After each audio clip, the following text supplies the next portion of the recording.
বাইরে তখন বিকেল নামছে। জানালার ফাঁক দিয়ে রোদের শেষ আলো ঘরে ঢুকে নিঝুমের মুখে পড়েছে নরমভাবে। আর ঘুমের ভেতরেও মেয়েটা যেন কোথাও হারিয়ে যাচ্ছে নতুন এক জীবনের অনিশ্চয়তার শুরুতে। বিকেলবেলায় রেজওয়ান দেওয়ান হাঁটতে বের হলেন। গত এক সপ্তাহের বেশি সময় গ্রামে কাটিয়ে আসায় তেমন হাঁটাহাঁটি হয়নি। ডায়াবেটিসের জন্য নিয়মিত হাঁটাচলা জরুরি, তাই আজ একটু দীর্ঘ পথই ঠিক করলেন তিনি। ওদিকে নিঝুমের ঘুম ভাঙল বিকেলের হালকা আলোয়। চোখ খুলে কিছুক্ষণ ছাদের দিকে তাকিয়ে রইল, তারপর উঠে নামাজ পড়ে নিল। ওড়নাটা মাথায় সুন্দরভাবে গুছিয়ে নিয়ে বেরিয়ে গেল বসার ঘরের দিকে।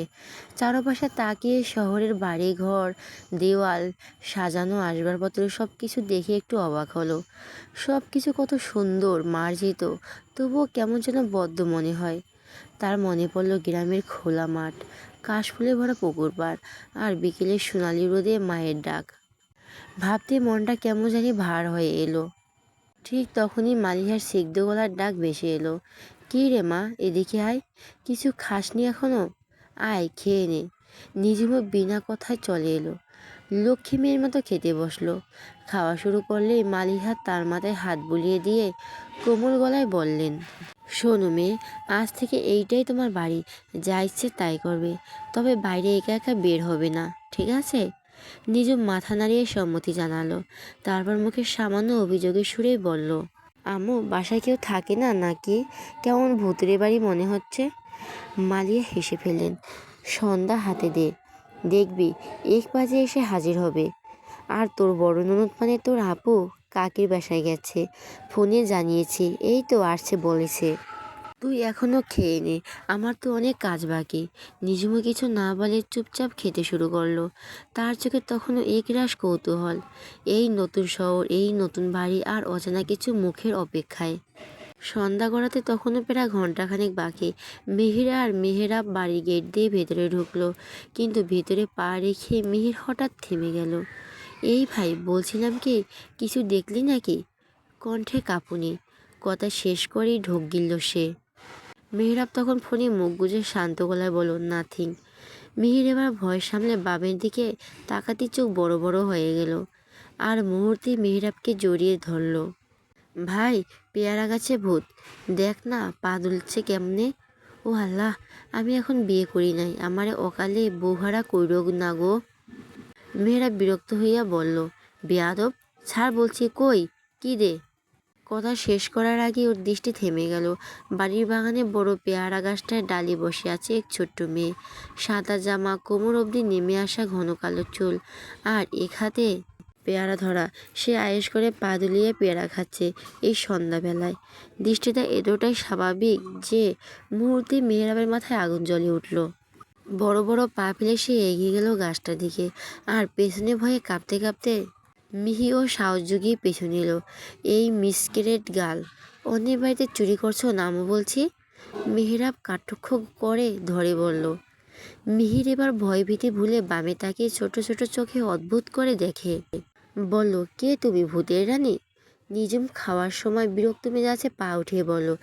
সে খাওয়া শেষে বাড়িতে একা একা লাগছে, নীরবে দরজা খুলে চুপি চুপি বাইরে বেরিয়ে আসছে। আশেপাশে তাকিয়ে এক পলকে পেয়ারা গাছটা দেখে তার চোখ ঝলসে উঠল। গ্রামে তো গাছ দেখলে সে কেমন করে যে একলাভে উঠে পড়ে সে কথা মনে পড়ে যায়। কোনো কার্পণ্য নেই। নিঝুম ঝট করে পেয়ারা গাছে উঠে গিয়ে বসলো ও পেয়ারা খেতে শুরু করলো। নিচেই মিহির মেহেরাবের গম্ভীর পুরুষ কণ্ঠের কোনো কথা শুনতে পেয়ে নিঝুম নিচে তাকালো।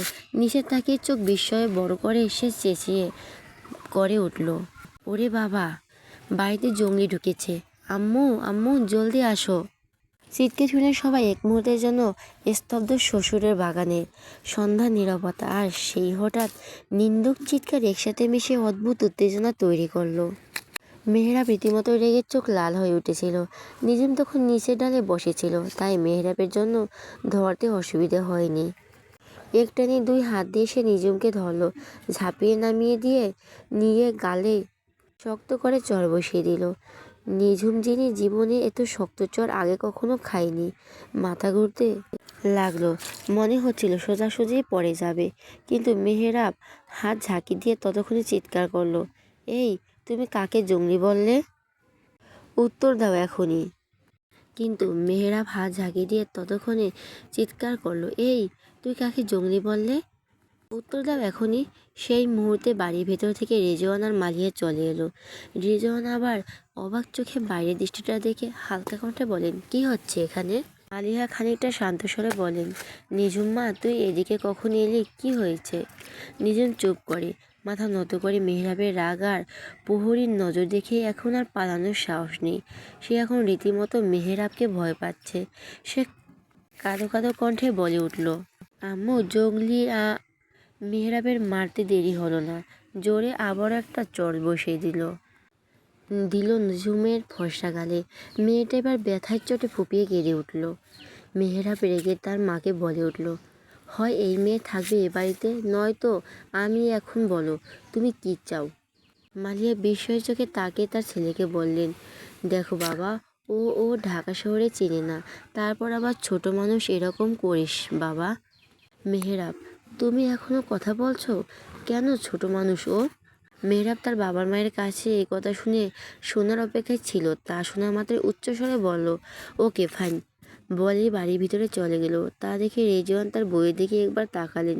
তার বউ এর অমন হতাশার মুখ দেখে আর কিছু বলল না, সোজা চলে গেল মিহিরও সাথে চলে গেল। মালিহা নিঝুমের মাথায় হাত বুলিয়ে বলে উঠল, মারে, একটু দেখে শুনে কথা বলবি তো, ও তো তোর বর হয়তো। নিঝুম কান্নারত কণ্ঠে বলে উঠল, আম্মু, আমার বর তো দেখতে ভালো না। নিঝুমের এমন বোকা বোকা কথা শুনে মালিহার মাথায় হাত দিলেন আর ভাবলেন মেয়েটা একেবারে ছোট। আবারও বলে উঠল, তুই এই ভর সন্ধ্যাবেলায় গাছে উঠেছিলি কেন? আম্মু, আমার ভালো, আমি গ্রামেও উঠেছি কত। মালিহা দু চোখ বন্ধ করে তাকিয়ে দেখলো নিঝুমের ফর্সা গালে চড়ের দাগ বসে গেছে একদম। অসহায়ের মতো চেয়ে থাকতে দেখে নিঝুম মালিহার দিকে তাকিয়ে বলল, আম্মু, চল ভিতরে যাই। তারপর দুজনেই চলে যায় ভিতরে। মালিহা নিঝুমের রুমে নিয়ে গালে মলম লাগিয়ে দেয়। এরই মাঝে মিহির গলায় আওয়াজ পেয়ে মালিহা নিঝুমকে রুমে বসিয়ে বের হয়ে আসতেই দেখে মেহেরাব ব্যাগ নিয়ে সিঁড়ি দিয়ে নামছে। রেজওয়ান তা দেখে বলে উঠল, মেহেরাব, পাগলামি করো না, ছোট মানুষ বুঝতে পারেনি। আমি তো বড় বাবা, পাগলামি করার কোনো ওয়ে পাই না তো। আমি আজ থেকে ফুপির বাড়ি থাকবো, সেখান থেকে কলেজে যেতেও অসুবিধা হবে না। আমি আসছি বাবা। মেহেরাব রাগের মাথায় কী কাজ করেছিস তুই? শান্ত হ। খালামণি দেখো তো। মেহেরাব একবার তার মায়ের দিকে তাকিয়ে দেখে তার মা নিঃশব্দে দাঁড়িয়ে আছে। তা দেখে বলবে, তোর খালামণি এখন নতুন মেয়ে পেয়েছে, আমার কি আর প্রয়োজন হয়? বলে ব্যাগ নিয়ে বেরিয়ে গেল। বাড়ি থেকে সাথে মিহিও ছুটল। তা দেখে মালিয়া নিঃশব্দে চোখের জল ফেলল। আর রেজওয়ান তার ছেলে যাওয়ার পানে তাকিয়ে তার বউকে বলে উঠল, বাইরে একটা মেয়ের জন্য নিজের ছেলের ঘর ছাড়া করলে? বলেই রেগে চলে গেলেন তার ঘরে। নিঝুম তার ঘরে বসে এক প্রকার অনুতপ্ত মনে ভাবছিল। মেহেরাবের সব কথাগুলো সে শুনেছে, কিভাবে তার জন্য বাড়ির ছেলে বাড়ি ছাড়া হলো। ভাবতে মনটা ভীষণ খারাপ হয়ে গেল। ঠিক সেই মুহূর্তে মালিহা ঘরে প্রবেশ করলো। নিঝুমের মুখের অভিমান আর দুঃখ দেখে অবাক হয়ে বলল, কী রে, কী হয়েছে তোর? নিঝুম চোখ নামিয়ে কষ্ট ভরা স্বরে বলল, আমার জন্য তোমার ছেলে বাড়ি থেকে চলে গেল, আমাকে গ্রামে দিয়ে আসো। আম্মু, আমরা এখানেই ভালো লাগে। মালিয়া একটু হতবাক হয়ে চুপচাপ নিঝুমের দিকে তাকালো। তার ভেতরে মৃদু সহানুভূতির ঢেউ বয়ে গেল। আরে বাবা, কে বললো তোকে যে ও তোর জন্য গেছে? ও এমনি একটু রেগে আছে, রাগ কমে গেলেই চলে আসবে, তুই চিন্তা করিস না। আমি চেষ্টা করছি সব ঠিক করার জন্য। নিঝুম হালকা মাথা নাড়ল, চোখে অশ্রু ঝাপসা। না, আমি চাই না আমার জন্য কেউ কষ্ট পাক। মালিহা নিঝুমের মাথায় হাত বুলিয়ে শান্ত স্বরে বলো, আরে দেখো মেয়ের কাণ্ড, তুই কাউকে কষ্ট দিস নে মা। আচ্ছা থাক, আমি রান্নাঘরে যাই, দেখি সালমা আবার কী করছে, তুই চিন্তা করিস না, ঠিক আছে? নিঝুম ধীরে ধীরে নিঃশব্দে ফেলল। গ্রামের সেই খোলামেলা আকাশ, শান্ত পরিবেশটা তাকে টানছে যেন। আর এইদিকে মালিহার ছেনু, সব মিলিয়ে তার মন কিছুটা নিঃসাভারী হয়ে উঠল। মালিহা এক নজর মেয়েটার দিকে তাকালো। এক পলকের জন্য বোঝা গেল এই ছোট্ট মেয়ের কত কষ্ট সহ্য করছে। তার চোখে আধার, মন ভরা নিঃশ্বাস আর মুখে এক অদ্ভুত ভীতি। এই জন্য দোষারোপ করার আগেই নিজের কাঁধে নিয়ে বসে আছে। নিজুম ছোট্ট থেকে তার সৎ বাবার কত অত্যাচার সহ্য করেছে তা নিজুমের মা মালিহার কাছে গল্প করেছিল। তা শুনে মালিহা তাকে শহরে নিয়ে আসে। নিজের কাছে রাখিনি শুধু, এবার তাকে একটা সুন্দর জীবন দিতে হবে যাতে তার মন শান্তি পায়। মেহরাব গাড়ি পার্কিং করে হেঁটে চলে এলো ফুপুর বাড়ির গেটের সামনে। অক্টোবর মাসের শেষের দিকের হাওয়ার রাতের বাতাসে হালকা ঠান্ডা ভাব। কাঁধে ব্যাগ, চোখে রাগ আর মুখে গভীর নিঃশব্দ অভিমান। গেট খুলতে কাজের লোক দরজা খুলে বলল, বাবা আপনি এই সময়? মেহরাব কিছু না বলে সরাসরি ভেতরে ঢুকে গেল। ড্রয়িং রুমে বসেছিলেন ফুপু রাইমা, চা খাচ্ছিলেন টিভি দেখতে দেখতে। হঠাৎ চোখ পড়তে বিস্ময়ে বলে উঠলেন, কী রে বাবা মেহরাব, এই সন্ধ্যায় ব্যাগ হাতে কোথাও গিয়েছিলেন নাকি রে? মেহরাব মুখ নেমে মৃদু কণ্ঠে বলল, না পপি, কোথাও না, তোমার কাছে থাকবো কিছুদিন, এখান থেকে কলেজে যেতে কষ্ট হবে না। ফুপু অবাক হয়ে চায়ের কাপটা নামিয়ে রাখলেন। বাবা কিছু হয়েছে নাকি? মুখ চোখ কেমন লাগছে কেন? মেহরাব গম্ভীর চোখে সোজা গেস্ট রুমে যেতে লাগলে আর বলল, বাড়িতে আমার জায়গা নেই পপি, মা এখন নতুন মানুষ পেয়েছে, আমাকে না দেখেই শান্তি মেইবি, আমি থাকতে চাচ্ছি না ওখানে আপাতত। রাইমা নিঃশব্দে দীর্ঘশ্বাস ফেললেন আর বুঝলেন নিশ্চয়ই কিছু একটা হয়েছে। মেহরাবের যাওয়ার পানে তাকিয়ে তাকে বললেন, বাবা মায়ের মতো মন বুঝতে শেখো, ওরা রাগ করে কিছু বুকের ভিতরটা সন্তানদের জন্যই কাঁদে। মেহরাব রাগে দাঁতে দাঁত চেপে বলো, পপি তোমার প্রবলেম হলো বলো, আমি অন্য কোথাও যাই। রাইমার কিছু বলল না। মেহরাবের যত রাগ ততখানিক নিজেকে সামলে নিয়ে বলল, আচ্ছা বাবা আর কিছু বলবো না, তোর যতদিন মন চায় থাক, তুই রুমে গিয়ে ফ্রেশ হয়ে আগে খেয়ে নে। মেহরাব কিছু না বলে ব্যাগটা নিয়ে ঘরের ভিতরে চলে গেল।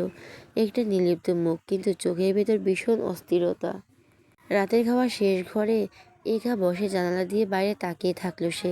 বাতাসে পাতা নড়ছে, শহরের আলো ঝলকানি চোখে লাগছে, কিন্তু মেহরাবের মনে পড়ে আছে অন্য কোথাও।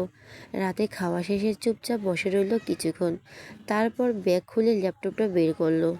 কিন্তু স্ক্রিনের দিকে তাকালেও চোখে কিছুই ধরা দিচ্ছে না। মাথার ভিতর শুধু একটা মুখই ঘুরছে, সেই মেয়েটা, অবুঝ মুখে জঙ্গলি বলে চিৎকার করা সেই মেয়েটা। মেহরাব দাঁত চেপে নিজের হাত মুষ্টিবদ্ধ করে ফেলল।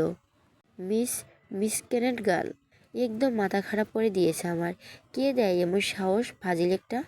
তারপর হঠাৎ চেয়ার ঠেলে উঠে গিয়ে জানালার পাশে দাঁড়ায়। সব কিছু কেমন যেন বিষাদ লাগছে এখন। বাইরে হালকা বাতাস, তবুও তার ভেতরে রাগের আগুন জ্বলছে।